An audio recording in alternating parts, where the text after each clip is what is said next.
Colonel Rob Maness has a lifelong record of providing dedicated service to this nation. Having worked his way up from the enlisted ranks to full colonel, he served our country for more than 32 years. He has served as a bomber squadron commander, bomb disposal technician, Joint Chiefs of Staff Operations Officer, assisted the National Security Team with the campaign plan for the global war on terrorism. He authored the first theater nuclear war plan and served as the Vice Commander of America's largest airborne intelligence wing. Colonel Rob Maness is a true American hero.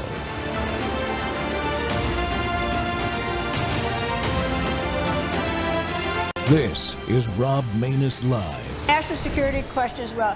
Senator, are Taiwan and the South China Sea national security issues for the United States? If so, why? I'm sorry, could you repeat the question? Are Taiwan and the South China Sea national security issues for the United States, and if so, why or how?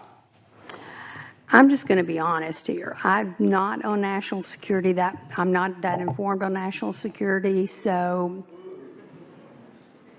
but I do support the military. My brother was in the Air Force for 33 years, so I will do everything I can to support the military. My dad was in the Army. I'm not a polished politician up here. National security is not my thing, not my area of expertise, but I do support the military. Congressman, I'll give you a chance to respond, and I'm sure he recognizes that. Taiwan's a definite ally. And, we have a trading relationship with them that is beneficial to the United States, chips being one of them, and others. So what the president is doing right is he's enabling Taiwan to defend themselves against China. But it's peace through strength that he's showing with Iran that China, Russia, others are looking at it so that they don't want to deal with America, and that's why they haven't attacked Taiwan. If they had some weak Democrat in office like Biden or another Obama, yeah, they'd take it over. But we can't let that happen. We've got to take a strong, a peace through strength is working. Welcome back to the Rob Maness Show. We're live on World YouTube and our X Spaces simulcast. Well, national security competence, folks, is not optional. It's not optional for a lot of us, but especially for the people that we send to Washington, D.C. You just saw the clip. National security knowledge is kind of important for a United States senator. It's not a nice-to-have thing. It's not a talking point. It's a requirement. Look at the world right now. Iran is still the chief sponsor of terror, not to mention racing towards a nuclear capability and threatening our forces and allies. That's why we're there in the first place. China is continuing to build the largest navy on Earth and probing every weak point in the Pacific. The Ukraine issue remains a meat grinder that drains American resources while the strategic picture keeps shifting. In that environment, the last thing this country can afford is senators who treat foreign policy like it's a press release or a focus group. We need leaders who understand deterrence, leaders who know the difference between strength and bluster, and who have actually carried the weight of national defense decisions, not just talked about them. Peace through strength only works when the people in charge actually know what strength looks like and how to maintain it. That's why today's conversation really matters, folks. Joining me again is Chad Caton. He's a retired firefighter, former U.S. Navy Seabee, South Carolina native, and Republican activist who doesn't mince words about the competence gap we're seeing. If he did, I wouldn't have him on the show.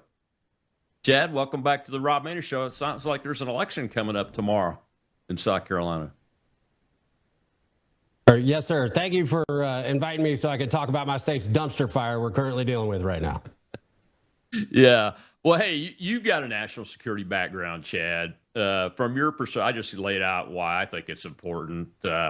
I've run for U.S. Senate before, and the one thing that I considered made me qualified was my national security background. I wasn't qualified, I wasn't knowledgeable about a whole lot of other things at that point in my life. So from your perspective, just how important is it to have a senator that can hit the ground running?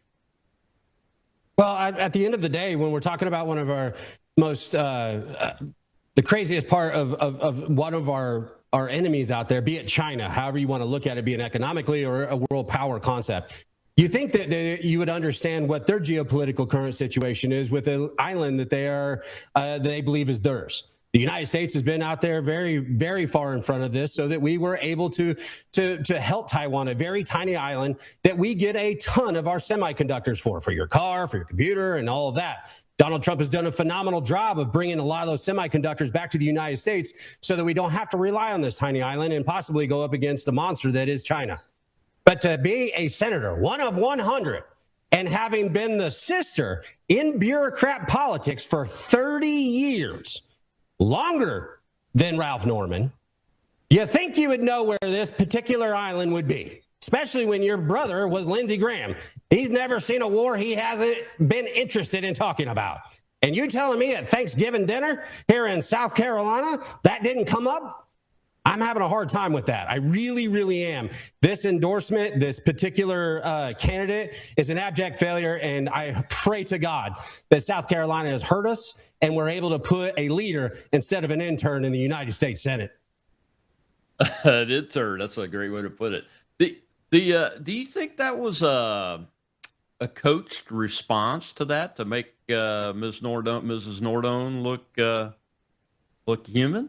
I hope not, because you better fire that dude real quick, because that was the worst answer you could have ever been coached on in my life. One, you did the I'm not too intelligent thing, like, could you repeat that one more time? Because you got to think of an answer, because you know you don't have one. And then when there just wasn't enough brain capacity to put this together in some formative, articulate statement, you decide to go out there and say, I like the military a lot. Just doesn't cut it. It just does not cut it. Yeah, not when you're talking about the question that was being asked about Taiwan and the Chinese. Well, let me ask you a question, Colonel. Go ahead. You're a colonel. What is the number one job of elected officials in the federal government? To protect the United States of America. Me. You're damn right. That's right. And if you can't answer that question based on one of our biggest allies and one of our biggest enemies, you don't have a place in that Senate. I'll be damned if we're going to vote for that kind of person to learn on the job. That's why I call her an intern. We ain't got time for that. Yeah, I was very impressed with Congressman Norman's response. He did not go on the attack wisely against her individually. And just answered the question in a very professional manner, and he knows the material. Well, that's what Ralph Norman does. He doesn't like the attack politics. He doesn't like getting in the ditch where I like to live. I feel no more normal with the regular fellers that go out there with dirty hands and whatnot, and will tell somebody where to go. But that's me. Yeah. Ralph Norman is not about going after her. He's not doing it. And he's standing behind his record as having the highest percentage of elected officials voting with Donald Trump at 97%. Tim Scott can't even say that. Lindsey Graham definitely can't say that. So this entire campaign against Ralph is an utter farce, and it's really, really, really playing out here in South Carolina. South Carolina people can tell when somebody's full of it or not. Yeah, I mean, especially considering the man that she's wanting to replace, her brother, Senator Graham, who whether I like him or not, his policies, from that perspective, he was a very highly knowledgeable person. He was an Air Force JAG colonel for 30 plus years, as Mrs. Nordone said. That was the National Guard, though, right? I think it was Guard or Reserves, but he did volunteer to go spend some time in Afghanistan. I'm not saying that's a bad thing. I just think it's an important situation where you had to move your family for 20 years and somebody that shows up 1 week in a month and 2 weeks out of the year. It is, but he volunteered to go in uniform to Afghanistan in a combat zone, which not everybody is willing to do that has the uniform and is serving in Congress or some other high position. But that's not my point. My point is he was knowledgeable. Sure. Whether we like the policies he supported or not doesn't matter. He was knowledgeable, and he understood what it means to defend the country, which is the number one job of every elected official, as you pointed out, and everything. So when you're talking about the state of South Carolina from a national security perspective, just how deep and broad is South Carolina's connection to the national security space, where that senator has to be knowledgeable. Well, we have the military bases. We have the Army base of all Army bases in North Carolina right here by us. We have Fort Jackson. We have Parris Island, where Marines are trained to be Marines and they earn their Eagle, Globe, and Anchor. I live in Myrtle Beach, South Carolina, where Air Force Base that you once been to is now our international airport. The amount of veterans in El Reed County, South Carolina is off the charts. And for her to not even have and she even claims that she's keeping the same staff, which is probably the thing that scares me the most.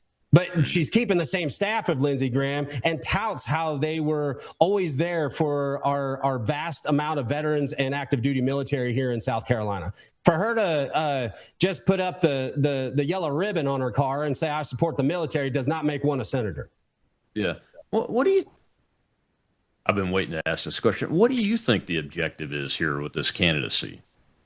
Well, it depends on what context you ask that question. Are you talking about the endorsement of Donald Trump or why she's running? Well, why do you think she's running? I think the manipulative staff that Lindsey Graham is famous for, the power structure that is held through Lindsey Graham's office and the amount of donors that are wrapped around Lindsey Graham and have since Strom Thurmond. Remember, that seat has only had two people since 1954. And it is the center power base of South Carolina in every bit of its politics. Our governor ain't in charge. Lindsey Graham's office was. And that's where every one of our feckless elected officials, like a Tim Scott that voted in an 87 percentile with Donald Trump, you're out there standing on stage with him, but you voted 87%. I thought you were supposed to be about his administration. He's not. And in South Carolina, the people are red, red, red. But we have the most liberal Republican supermajority in the nation. Riddle me that one. Yeah, how is that possible? It's because the Dixie Democrats, who love their guns and all that, they realized that the Republican Party was taken over in South Carolina after a little phone booth GOP was formed in I believe it was a little town here north of here, and the GOP grew. When that happened, they realized they could no longer vote. They redistricted a bunch of times. My senator here, Luke Rankin, who, by the way, is the one that chooses every judge in South Carolina, because we're one of two states that does that stupidity, is a former Democrat and actually wrote a letter to his entire constituency saying, I got to become a Republican because of this redistricting. I can't run as a Democrat any longer. We have Greg Embry in North Myrtle Beach, hardcore Democrat. The Speaker of the House, I'm going to say it again, the Speaker of the House, Merle Smith, has a 35% conservative voting record. The Speaker of the supermajority votes at 35% as a Republican. It's a farce. And unfortunately, here in South Carolina, you market yourself well and you do enough fish fries, people keep voting for you. Yeah. So Mrs. Nordone, what kind of support does she have from the Republican base that you can tell? When you're talking about the Republican base, are you talking about the people or the GOP establishment machine? The machine. Let's start there. The machine is all in. They love it when Donald Trump comes to South Carolina and they get all their donors to come around him and pat him on the back, just waiting for the opportunity for him to leave in 2028. It has been a complete, for instance, when we had a GOP chairman race, we had we actually put on a debate. He didn't want to debate. So he went and did pints with beers with the DNC chair of South Carolina, who ended up running against Lindsey. And they had themselves a beer and pint episode instead of coming to the debate, because the establishment here has their finger and talons into everything. And you can't run for office here and get much money unless you get your money from out of state.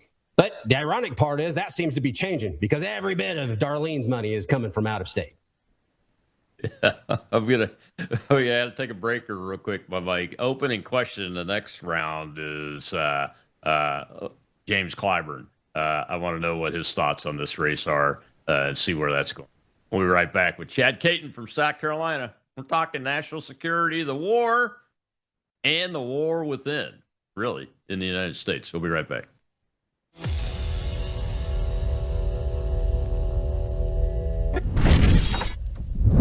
Take a look at the water you just poured. It looks clean. It tastes fine. But what's really in it? Lead, fluoride, arsenic, chlorine, pesticides, PFAS forever chemicals, pharmaceutical residues, and bacteria. Every single day, these toxins flow straight from your tap into your glass, into your family. It's time for Sentry H2O from Worldview Water. Sentry H2O is the ultimate water treatment technology, designed to remove harmful toxins, balance your water's pH, and enrich it with essential minerals like calcium and magnesium, the way nature intended. From commercial-scale systems to whole house filtration to crisp, delicious drinking water right at your kitchen sink and shower, Sentry H2O delivers cleaner, healthier water everywhere you need it. No plumber, no tools, no plumbing knowledge required. Perfect for homes, apartments, rentals, RVs, refrigerators, and more. Because everyone deserves access to clean, healthy water. Visit worldviewwater.net. That's worldviewwater.net. Well, I asked for the president's endorsement, didn't get it. But anybody would want the endorsement, but he chose who he did, and that's fine. South Carolina's going to decide the next senator. I don't know where she stands on a lot of issues. I think that's where we'll find out, where she stand on pro-life, where she stand on the death penalty, where will she stand on spending. So we'll get into the debate, which I welcome the debate. My record is an open book. You know what I've done. And I will continue that because I think that we're at a critical point, because what really attracted me to this race, the Senate is malfunctioning and is where good bills go to die. And I will play a role in passing particularly the SAVE Act, which is verification that you are an American citizen before you vote. I will be laser focused on that. And I will be laser focused on calling the Senate out. They're on a 5-week vacation. That shouldn't happen. And so that's just one of the many things. The overall conservative platform of peace through strength, the American First agenda, I'm all into. President Trump has laid out a great framework that I will be a part of and will promote. And my record backs that up. I'd love to have another reconciliation package. I'd love to have another big, beautiful bill where we, reform the tax code, where we work to cut regulations, where we empower the taxpayer. That's what that's about. And we'll debate those issues, and I'm sure there'll be some differences, but I welcome that. And I really trust the people of South Carolina to make the right call. This is a time to come together, folks. We've got to all coalesce, come together, because we have got some socialist Democrats we have got to beat. There's no way.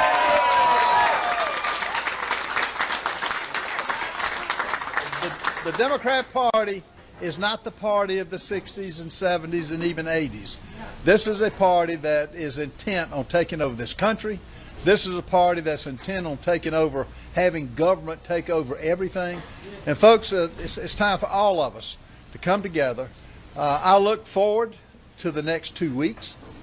I love campaigning. We're going to hit every part of the state and take our message. And, this is all about faith, family, and freedom.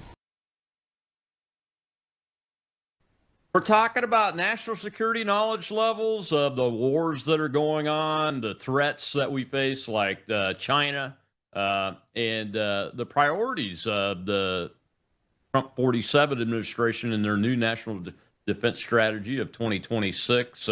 And that was Ralph Norman, who is one of 2 candidates in a runoff for U.S. Senate, along with Mrs. Nordone, a.k.a. Lindsey Graham's sister. And I think that election happens tomorrow. My guest today is South Carolina native, and I think Republican political expert, not to mention a national security man himself, Chad Caton. And Chad, Ralph Norman, I don't know Mr. Norman personally, but I've followed his voting record in the House and those kind of things. I mean, he's pretty high scoring on all the conservative benchmarks and everything. But you really got to love a guy that can say, yeah, it'd be great if I had the president's endorsement. I'd want it too. But we really just need to move on and let the people of South Carolina make this decision. Well, you're absolutely right. And I mean, you and I were on the Veterans for Trump coalition. I was at the White House 2 weeks ago. I'm still in every bit of support of the President of the United States. And absolutely, we would love his endorsement. But with the things that have come out in this quickness that we have tried to put Miss Nardone in this position, and I was fine with her running out Lindsey's time there left in the Senate. I mean, he's been there 30 years. Probably going to take a while to clean out that office. I get it. Have those moments. Have that time. Have that honor of making sure you finish Lindsey's time in. But when she decided to run, and I know that Donald Trump fell into a bit of a predicament when he said something about Russell Fry, who is my congressman, in order for him to run in the Senate and not realizing that he would have to run for both Congress and Senate at the same time with a Democrat challenger, putting that House seat up for grabs was very dangerous.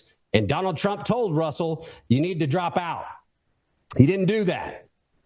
So it put Trump in a situation where he had to pick somebody really quick and get to Henry McMaster in order for, one, her to be put in that position, and two, for her to run for this seat because he needs somebody to progress his agenda. Now, I have people all over the place saying he's there to progress the agenda. But if we don't start looking 5 and 6 years down the road, an America without Trump in a position of power, and start codifying what MAGA is supposed to represent, we are failing our children and grandchildren. This is the greatest opportunity in politics ever. And if we, the people of South Carolina, after we've got to know Miss Darlene, and we still vote for her, we are lying to ourselves. We are lying to who we think we are in the great red state of South Carolina. And we are abject failures to our own kids. It's that simple. It is pretty simple, and I'm glad you said that about the president, because, I mean, we both are huge supporters of the president and his policies, and you pointing out that if we don't codify these policies in legislation, then they evaporate, just like what happened at the end of his last term, and that's critically important. I heard that Senator or Congressman Clyburn has endorsed Mrs. Nardone. Sure have. We also have a state representative that just put out on her Facebook that telling all the Democrat folks that if you did not vote in the Democrat primary, make sure you vote in this primary here, the Republican one, because we have open primaries, because that's what our feckless state house at, the most liberal conservative supermajority in the nation. That's the way they do it so that they can keep them folks happy. And that's what they're doing right now if you watch on Tuesday, you're going to see every county that is Jim Clyburn is going to be for Miss Nardone. He gave what we call in the biz, if you will, a soft endorsement. And I have it here in front of me. In regards to Clyburn's statement in the appointment, Congressman Clyburn congratulated Graham Nardone for finishing the remainder of the 119th Congress term. He acknowledged that the movement came in the shadow of her brother's passing and expressed his hope that they would continue to work together. In the swearing in, Clyburn highlighted the historical nature of her appointment. As a South Carolina State University graduate, she became the first woman and first historically Black university graduate to represent South Carolina in the United States Senate. He noted that the milestone serves as an inspiration to future generations. She's not Black, but nonetheless, she went to that school, and I guess Mr. Clyburn is actually excited that somebody from an HBCU is actually the first female senator from South Carolina. To go on to tribute to Lindsey Graham, following Senator Lindsey Graham's death in July 2026, Clyburn reflected on their 3 decades serving together. He described their political relationship as a partisan and passionate, but always pleasant and productive, and offered condolences for Darlene and this entire Graham family. Now, when it comes to the condolences, I appreciate it. But the very thing that we have a problem with a limp-wristed Republican that is not MAGA in any way, shape, or form, it should be disqualifying in my way, all way, especially with an open primary where you had him put out the dog whistle that this one's probably the one we want. And then followed up by Democrat legislators saying, y'all need to go vote in this primary. It's a dumpster fire. Yeah. So y'all don't have a rule that if you did not vote in the primary election day, you you cannot vote in the runoff? No, if you did vote in the primary for a Democrat, that's why they say we don't need we have kind of closed primary. But if you didn't vote, you can vote in all the runoffs, all the Republican primary runoffs, anything you want to vote in. It all dictates on what you vote in the primary. If you vote as a Democrat for a Democrat, then you cannot vote in any of the Republican stuff. Right. But the Democrats usually put up one person. A lot of people don't vote in the Democrat primary because it's very simple. They don't usually go at it. They put one person up and call it a day. And they did that with Dr. Andrews. She is the Democrat pony. And then, so all these people in buses, I'm hoping to get some folks out there, see if some buses come up to the polls. They're going to put everybody down there to make sure Miss Darlene gets her votes in the Low Country. Yeah, that's amazing. That is amazing. I just don't know that I want the Democrat head guy in the country to endorse me. All right, I think we got a question over in the live audience if the technology will work. Go ahead, Sean. All right. Can you hear me all right, sir? Gotcha. All right. Chad, with these open primaries and the call to Democrats to come in and vote for a Republican nominee, what is a candidate? What is the tool that you can use to fight that? I mean, how do you stop that type of primary in your state? You close the primaries. I mean, we don't register as a Democrat or Republican. We do have to show your ID, so that's a bonus. We got that one through. But at the end of the day, why would we have what we call open primaries? If we're legitimately, the GOP and the DNC is putting money into their primaries, why would you want somebody that ideologically aligns with the other party jumping ship? I asked that of Drew McKissick in our GOP here in South Carolina, and he about lit me on fire. I've asked that of Luke Rankin. I've asked that of multiple senators here in this state, and they all look at me and run for the hills because they have no answer, because we already have shown that what they do is they infiltrate to keep their establishment Dixie Democrat machine in place in Columbia and Washington, D.C. Now, in this case, though, Chad, is it accurate? And I've seen some reporting, but I didn't have time to confirm it before I got on the air with you. Is it accurate that there are Democrat PACs actually funding Mrs. Nordone's campaign?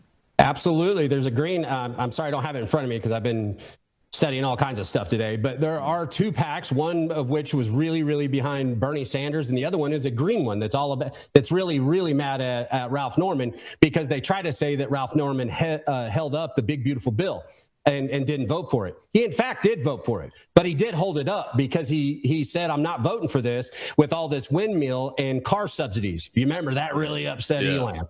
Elon got pretty mad about that. And Donald Trump asked him to come on down and said, what's the problem? And he said, all this Green Deal stuff needs to be taken out of the big, beautiful bill. It'll make it that much bigger and that much more beautiful. Trump agreed.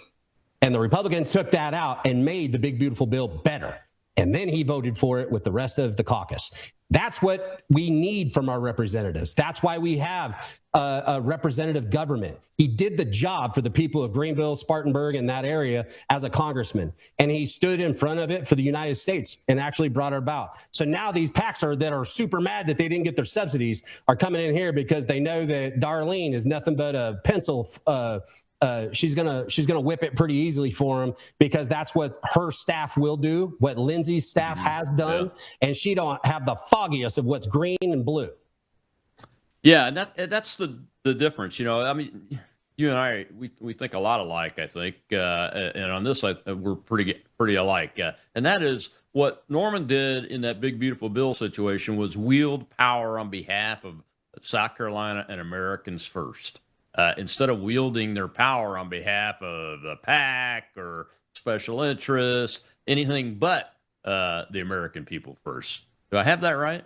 You absolutely have it right. And here's the thing is that we get caught up in the celebrity that is Washington. I tell people all the time, you can tell me Nancy Pelosi's bra size, but can you tell me your legislator and your senator and your sheriff? Probably not. And that's probably where you need to start. And this is where we know Ralph Norman. We know what he's about. The data shows it. He is the top voting conservative in the state of South Carolina. CPAC gave him a 100% conservative rating. And it's just not a question when you've had somebody that her only go-to is that she's not a career politician, when in fact she has spent 30 years as a government bureaucrat. Yeah, that's my first question for the next segment, Chad. I'll stay away from I was curious as to, about that because I've seen some things and I'm wondering exactly what kind of government employee is she. We'll be right back with Chad Caton.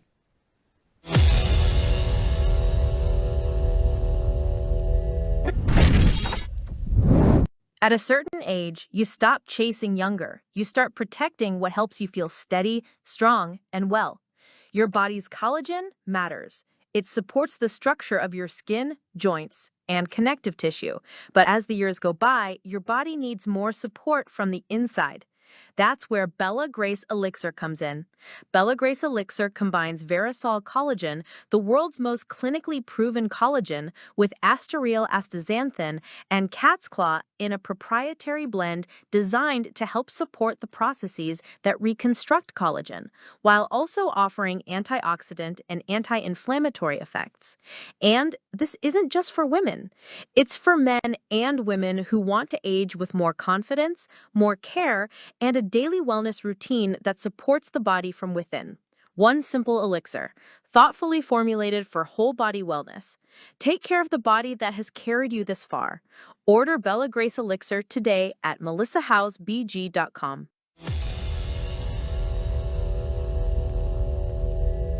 In your opinion, can the war with Iran end if Iran maintains some degree of a nuclear program and retains some control over the Strait of Hormuz? You have 60 seconds. Well, first of all, Iran's been at war with America for 44 years. It's killed our servicemen for that number of years. The president's done the right thing to take them out of commission where they can make a nuclear weapon. Biden paid bribe money to the tune of Obama paid bribe money to the tune of billions. Biden was basically numb to it and let it go. The president did the right thing to take them out by the air. Now, I trust his generals, Raising King, Jack Keane, and others are giving him good advice. He's destroyed most of their ability to what they're doing. They've got a group of madmen that are the last remnant of making Iran what they want to do, which is destroy America. And he stopped that. But we need to take them all out. Boots on the ground, I don't think America is willing to go now. But I think he's done a tremendous job to destroy him, and he'll continue to. And I think at the end of the day, he would totally destroy him. Welcome back to the Rob Maness Show. We're live on World YouTube and our X Spaces simulcast. My guest today is South Carolina native and Republican political activist and expert in state politics there, and former U.S. Navy Seabee retired firefighter Chad Caton. And Chad, I looked for a clip of Mr. Norman's opponent talking at the same level about the Iran war, and I couldn't find one. So I just played that one to give people a sense of where at least one of these people is. It's in the race. Election is tomorrow. Election day is tomorrow in this runoff for U.S. Senate on the Republican side here in your state there. I have seen some things, but I'm not real clear exactly how broad and deep this is. But is Mrs. Nordone a state government employee in South Carolina? Yes, sir. She has been continuously appointed by governors and has worked in government for 30 years, 20 pretty handedly as directors and whatnot. It took 10 years for Lindsey to get his position from Strom Thurmond, in the Senate, and the power grab that he did with Boeing and Mercedes and the military industrial complex, and to get his power up to where he could go to any of the governors and say, my sister probably be good at this. And that's where she's known as DEI Darlene. She stood in front of the House committee there and said that we're legitimately trying to lead the state in. I'm sorry, we just had a huge thunderstorm. We're trying to lead the state in diversity, equity, and inclusion when it comes to hiring processes here at the Commission for the Blind. 20 years as a high-ranking official as a bureaucrat, and then she did another 10 years there within the government. All while she chooses not to vote in any of the primaries, apparently. It's weird. That's amazing. It makes me question even more why she knows so little about national security, because South Carolina is one of those keystone-type states in the United States national security, not just organization, but manufacturing, support, and those kind of things. That just blows me away. But doesn't surprise me, because she kind of sounds like a bureaucrat when I listen to her talk. Well, let's take a question from the audience. I think I've got a hand up over there. Go ahead, Joe. We have Margot, sir. Thank you for letting me ask this question. Chad, I really want to talk about the fact that Ralph Norman has an office in Rock Hill, which is right on the border of North Carolina, Charlotte, which we all know is a mess. And we feel like he's going to be our senator since Tom Tillis isn't. Can you talk about that blurring border and what it means to other states to have Ralph Norman in that position? Oh, that's a great question. And Margot is a beast of a political operative in North Carolina. I'm proud to know her as a friend. And yes, you're absolutely right. The lines of South Carolina, North Carolina is really specific when we get into football and concept of which state's which. And there's pride in both, and we're proud of it. But those lines are blurred very, very much. And that's one of the things that they've actually tried to talk about when it came to Ralph in regards to a piece of land that he owned when they tried to bring the Carolina Panthers practice facility into South Carolina. So it's just the Carolina Panthers. And a lot of what they're putting out is, in fact, untrue. But nonetheless, having a U.S. senator in South Carolina that is as close to the border as he is, understanding the machine that is the bank industry of Charlotte and what happens in North Carolina, you're absolutely right. He is definitely going to be your senator, because he's going to be a U.S. senator, not just a district guy. And Ralph understands what's necessary under the guise of what we have with the president of the United States. And that's how he's voted at 97 percentile with the president and this movement that we call MAGA and America First. So you're absolutely right. And he's going to have a real knowledge of what's going on there. And I think he's going to be a help for North Carolina, no matter what senator's there, because you're going to have somebody like Ralph that will advocate for what is necessary for Charlotte to be better. Yeah, I think I agree with that. The new national defense strategy prioritizes Western hemispheric defense with an eye towards deterring China. But Western hemispheric defense includes border security, getting this illegal alien immigration policy totally under control, mass deportations. Where are the two candidates' knowledge levels on that, from what you can tell? Well, all Darlene can say is whatever Trump tells her, which is fine. I mean, that's what she's there for. But nonetheless, she's like, we've got to get rid of the immigrants or the illegals. And that's the one thing that people try to use against Ralph Norman, who has been given an A+ rating by those watchdog groups in regards to deporting illegals. He said in the debate that he wants to deport every illegal, and that he also believes that we should fix the immigration to expedite people that are here legally in order to become citizens. The people that have been working, the people that have been paying taxes, the people who have not gotten in trouble, that are here legally in this country. He said that we should expedite that, but it's been prostituted by the bullies over there at the establishment machine to say that Ralph Norman in some way or another is for amnesty. He's made that abundantly clear, and it's pretty sad, and it just shows how desperate this particular group is to put her in this position so that she can maintain this centralized power of South Carolina. Yeah, I mean, we all voted for mass deportations, and some of these rhinos are trying to change that to, well, we just voted for getting rid of the dangerous, violent criminals that are here illegally. Well, I don't know what she's never really said anything other than they need to deport them all and they need to go, is what she said. And that's fine. But she also said she has no part of DEI. And there's an entire video of her testifying in front of the House committee saying that she's trying to lead the state in DEI at the Blind Commission. And she also says that she's pro-life. But when she was asked on by a constituent in just recently that had a camera she didn't realize was running, asked her, well, are you for banning abortion? And she goes, well, I like the 6-week heartbeat bill that we have in South Carolina. And she goes, no, as a Republican, are you for banning abortion? And she looked at her and said, I'm going to have to think about that. And then she realized she was being recorded and told her she didn't appreciate being recorded because, yep, she stepped on her Democratic tongue. Gonna have to think about that. There's nothing to think about. No, there's nothing to think about. The right to life is absolute, and the little babies that are not born yet are the ones that need the most help in protecting it. And she legitimately stated she's okay with babies being aborted up until their heartbeat, when it's been vastly proven that conception or a baby is formed at conception.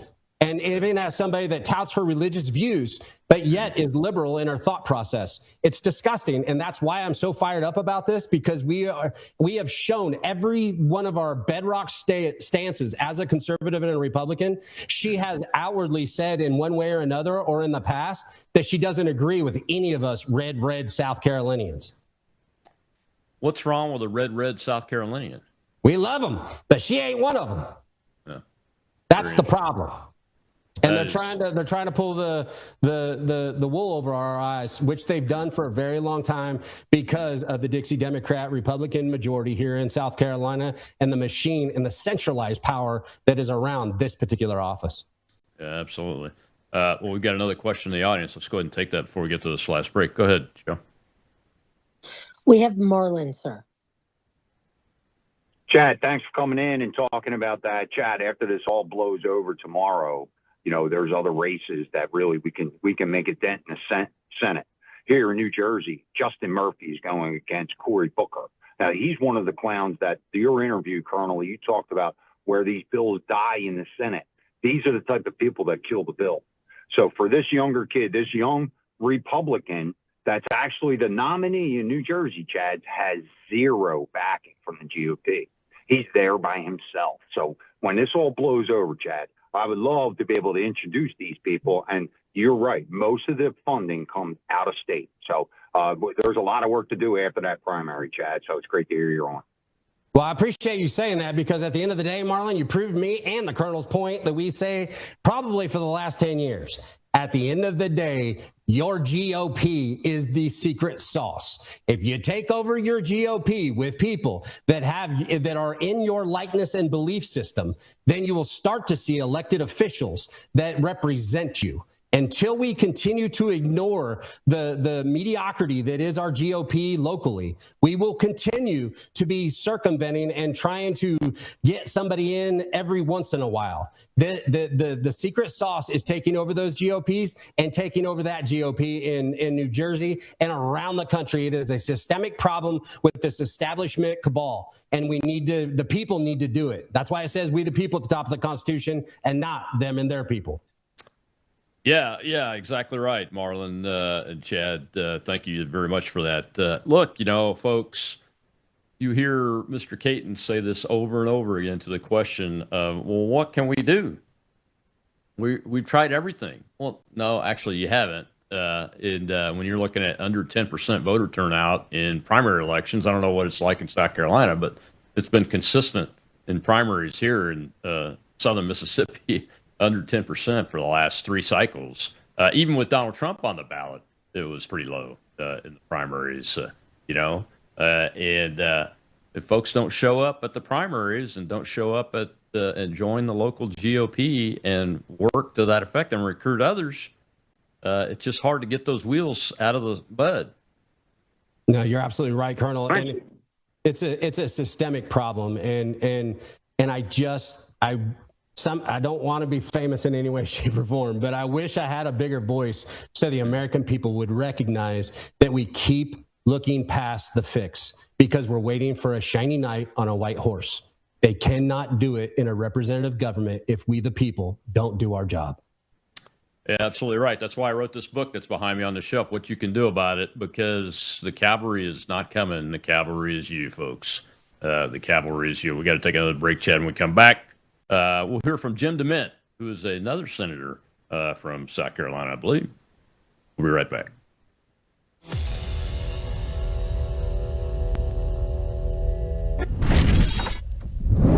Introducing Worldview Tube Vault. Over 35 years of radio broadcasts, television programs, documentaries, and ebooks. Plus, Worldviewpedia, our powerful search engine for instant worldview and Bible research. Join for as little as $7.99 a month. And now, Vault members get something brand new, courses. Our very first course is here, the Book of Revelation with Brannon House. 53 in-depth lessons, complete with overview quizzes, walking you verse by verse through one of the most important books in Scripture. Getting started is simple. Go to worldviewtube.com/vault and join today. Already a member? Visit worldviewtube.com, click the person icon in the top right, and log in. Then hover over Vault in the menu and select Courses. That's it. You're in. Join WorldviewTube Vault today at worldviewtube.com/vault. So Ralph Norman is the strongest conservative we've had running for the Senate in a long time. So as someone who served as a conservative in the Senate, we need his reinforcements there. So actually, as you can see, I voted today in early voting. And I'm confident that Ralph is going to do well. The last polls we saw were before the debate, and he had the double-digit lead. And I can tell now that the Washington swamp knows that he's well ahead because all the ads now are just negative towards Ralph. It's painful for me as a conservative to see Republicans spend millions of dollars to try to tear down Ralph's reputation to keep him from getting in the Senate. And to me, that means we've got to fight that much harder to get him there. So if folks get out and vote, like I saw today, the polls were fairly crowded, and this was early voting. So I think that's good for Ralph. The better the turnout, I think the more it will help Ralph. And again, I think the other side sees that they cannot sell their candidate anymore, so they're going to have to tear down Ralph Norman. Welcome back to the Rob Maness Show. We're live on Worldview Tube and our X Spaces simulcast, and it's More War Monday, and we're talking about national security cred, basically, for a U.S. Senate candidate, and the discussion is centered around this runoff for U.S. Senate on the Republican side. That Election Day is tomorrow. That was former South Carolina Senator Jim DeMint, also the founder of the Senate Conservatives Fund. And I have to be transparent. He supported me in my U.S. Senate races, and because he believes in non-politicians being elected to every political body up and down the chain in this great republic of ours. And my guest today is Chad Caton from South Carolina. And Chad, we'll get to DeMint in a minute, but I have to ask about Norman's views on the Ukraine policy, because we know what Mrs. Nordone's are, and they start with the word Lindsay. So let's throw every resource we can at it, even though it's not really in our vital interest. Where's Ralph at on all this? Well, Ralph is right there with the president to the point where he believes that we need to hold Russia at bay, but throwing money with no reciprocation or getting our money back in any way, shape, or form is asinine. And his whole concept of it is understanding the threat that is Russia. There's a middle of the road instead of just throwing tons of money and not expecting any of it back. And we've seen Donald Trump talk about their their mineral rights. They're different things that we can get our money back from what's going on here, instead of just saying that we're supposed to help them. Overtly, Ralph wants this to be done. He wants it to be over, and he wants this conflict to go away. But he doesn't believe that we just need to continue throwing taxpayer money at Ukraine with no reciprocation, or any of that money coming back in that reciprocation, be it mineral rights or what have you. So I think he's took a middle of the road. Me, myself, and I don't know why we're overtly helping Ukraine, and I'm not a big fan.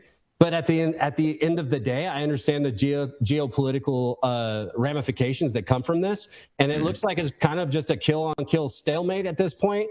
And I haven't heard about billions and billions of dollars every 2 weeks being sent to the actor that is Zelensky. The one that wears high heels, as a matter of fact. He's a comedian, so he continues absolutely. to make me laugh. Well, we've got another question from the live audience. This has been the best question day we've had in a couple of weeks, so I'll chalk that up to your presence, my friend. Go ahead, Shell. We have Liz, sir. How you doing, Colonel? Long time no talk to. Chad. Yeah, and I'm not quite your biggest fan. I think your Elizabeth is your biggest fan. And your puppy, Diesel. Depends on the day. Yeah, that's true. My question is, do you think President Trump is kind of wishing he had not endorsed anybody in the beginning, and that he would probably go a different direction if he had his druthers? Well, having been in the president's world, I'd be remiss to try to answer that for the president. All I can say is that the president has a very large country and a whole planet to worry about. And when it came to this, it seemed like it was a knee-jerk reaction. It seemed to make sense based off of the love that Lindsey Graham sometimes, unfortunately, had here in South Carolina. And I don't know that it was the best decision. And at the end of the day, his endorsements are his endorsements. The president has his own thing he's got to worry about. He's worried about where he's going to be for the next 2 years, what he's trying to get done, and what we, the South Carolinian people, are supposed to send the right person for that job and after. And that's why this is such a big thing for me. I've stayed out of a lot of the midterm primaries, but this one, it actually hits close to home, because I know the power, centralized power that is in this office, that is in that staff in that office. And I know how much power they have around South Carolina. And I believe that myself and everybody else around Ralph Norman are actually sending the most MAGA Republican to the Senate, and that's Ralph Norman. Yeah, what are we seeing from the numbers in early voting and those kind of things so far? Have you got any data on that? For an apathetic state, it's really, really hit home to a lot of people here. The upstate has already beat their last runoff numbers for early voting. Reed County, where I'm at, is down like 400 or 500 votes in early voting. And that's because we had our Congressman Russell Fry take this county during the original primary runoff. And I'm being told that there is the president coming here. It's always good to see the president. But at the same time, a lot of people walked out of there by our local media when asked, did this change your mind? And most of them said, no, I'm still voting for Ralph Norman. I'm not all in on Darlene, but I am all in for the president of the United States, as you and I are. So we're seeing, and then in Charleston, probably the weirdest thing that happened that really has to lean the needle towards Ralph is Charleston, South Carolina. Their GOP, which is usually very establishment, I did a straw poll with their GOP, which is very powerful, and Ralph won that by 67%. So that was a big what in the world's happening right now, because for Charleston to go that way, which makes sense because yes, Darlene took it, but Mark Sanford was right there, and Mark Sanford's very popular, and Mark Sanford does not do endorsements, but he felt for the need of the country, he needed to endorse Ralph Norman. So there's a lot of momentum going on right now behind Darlene, and early voting is showing that just like you heard from Senator DeMint, it looks like it's moving towards Ralph. But this is still with the endorsement from Trump. Darlene's race to lose. Yeah, I mean, the president's endorsement is very, very powerful. He knows that. Everybody knows that now. But it doesn't always carry the day. You know, It even didn't for today. our governor, Pam Yvette. When she went to the runoff, Trump decided to endorse both, and she got pounded. Yeah, I mean, occasionally, his first term, I think he was about 50-50 his first term with the wins and losses on his endorsement. But he's up there in the high 80s, low 90s now, so it's very rare. But this is a tough one, and this video with her response about I'm sorry, but I don't really know that much about national security. That response is going viral. Is the media, the corporate media, talking about that? No. Fox News is basically a campaign manager for Darlene. You know how Lindsay loved to go on Hannity, and Hannity is a simp for the anything Graham all day, every day. And so, no, mainstream media is doing their usual bias and trying to pull the lever on winners and losers. But the people of South Carolina just really don't like being told what to do. They just don't, especially in the upstate. Where I live, heck, 60% of the people here, 85 people move here from up north every day to the beautiful city of Myrtle Beach. And we're the fastest growing real estate market in the country, which also goes to why we need to put somebody like a Ralph Norman in there for at least a one time or two times. And then we can have somebody like you and my friend, Adam Morgan, go into the Senate and do some work. We have an opportunity to make South Carolina MAGA, no matter what Democrats are moving into the state, just like you see in Texas from California. So we have to get this right. And Darlene is probably going to be, if she is to win, she'll probably be there for 20 years. Yeah, more than likely for 20 years, and her brother's staff. More importantly, it's oh man, just remember, folks. Sean Hannity endorsed Bill Cassidy. Y'all remember Bill Cassidy from Louisiana? I ran against him, and he had a clear choice between me and him, and he endorsed Bill Cassidy. And the people of Louisiana finally got rid of that Jose here a couple of months ago. But he did a lot of damage.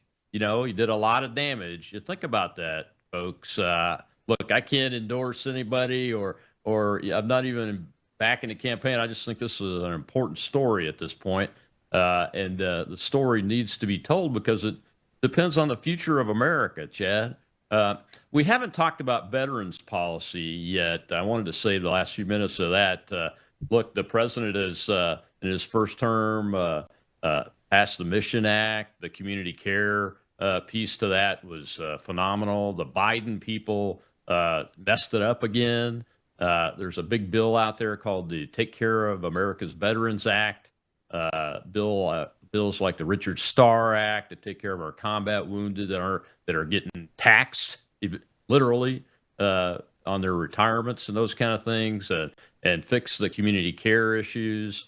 Where are these two candidates on those policies? Do you know? Well, I'll tell you this, Lindsey Graham's staff does a really good job with military support. I will say that. That's probably their biggest benefit. I have sent multiple veterans in my advocacy to Senator Graham's office, and he has a pretty good team for that. When it came to money, though, in the VA, Lindsey was not as quick, but he sure made it look that way because his comms team was phenomenal. And that's where you've seen Ms. Nordona come out and said that she's for the military. But military, firefighters, cops, we're kind of sick of people standing on soapboxes and tell us how much they love us, but we still go to the VA and they're legitimately killing us with our own medication. Thank God Donald Trump listened to the Ibogaine argument instead of giving us RSSI drugs that a side effect is veteran suicide. We are actually making a major headway there. And I myself, and I know Ralph it has an appreciation for the military. There's a whole bunch of negative ads out there when, again, he didn't vote for particular veteran benefits because he wants to build better. because of the pork situation in there. And that's what you get when you have somebody that is a conservative-minded person that thinks that they need to stand in the breach of something. Yes, you're getting what could be a benefit, but the stuff that's stuffed into this bill is a hindrance in the long run. And so I've given them both a same on that one with Nardone, just based off of Lindsey. If I could ever give Lindsey a benefit of anything, it was just that. He did care about the military, and his staff was very good at trying to help military. Absolutely. Well, my friend, thank you very much for coming on here. I know it's a busy time for you guys in South Carolina. Election day is tomorrow, folks. If you don't show up, you get what you don't vote for. And appreciate you coming on, Chad. My pleasure, Colonel, as always. Hoorah. All right. Hoorah. All right, folks. Tomorrow's Training Tuesday. We will be talking about the Take Care of America's Veterans Act and the Major Richard Starr Act, because his brother, David Starr, who's also an Army veteran and former first sergeant, is here to talk about that, along with combat wounded veteran from right here in Mississippi, William Brooks. And they'll be my guest. I'll see you then.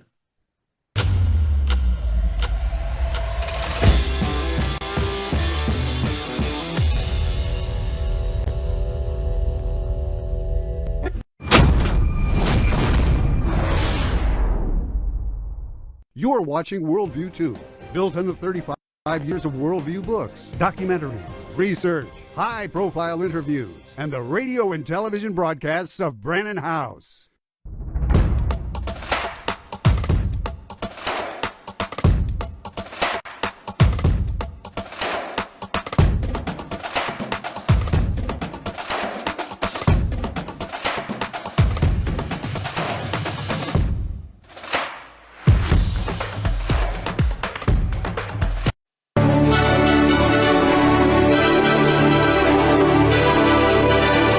This is Brannon House Live. Whether the issue is law, science, economics, history, family, social issues,